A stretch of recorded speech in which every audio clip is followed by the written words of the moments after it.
Hey y'all, welcome back to my channel. It's your girl C, and I'm back with another video. In this video, I'll be showing you guys how I do my square parts for my locks. I usually do square parts or free parts. In this video, I'll be doing the square parts. I usually do them an inch apart. I usually go from ear to ear, and then from the back, I do an inch apart, going upwards, if that makes any sense. Another thing is when I do square parts, all my clients get the same exact amount of parts, but when I do free parts, it is never the same amount of parts because it is free parts, but square parts, I know what I'm doing and it's the same pattern, whereas free parts, it's free. I don't know if that makes any sense, but yeah.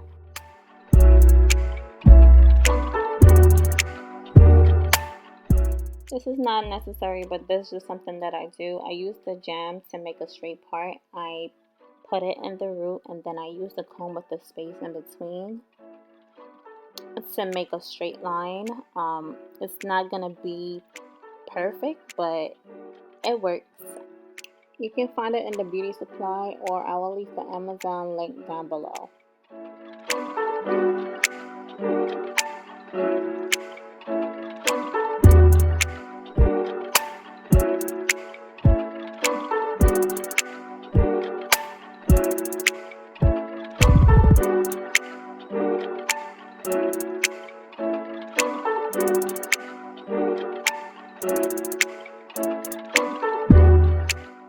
All I'm doing here is moisturizing her ends because she has color, and to protect her ends, I'm gonna moisturize it. This is supposed to be a protective style, so you don't want any breakage. And we all know that color breaks your hair.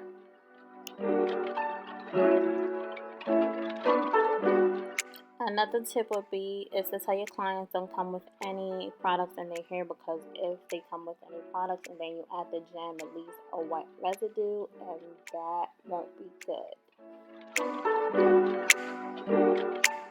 That's pretty much all that I had to say. In the back, I usually do 6 rows. In the front, I do 4 rows on each side. And I usually braid within 30 minutes. I do this all day, every day, so I become faster each day. Sometimes it takes me 30 minutes, sometimes it takes me 20 minutes. It depends on the mood that I'm in, but yeah, I'm a fast braider.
you.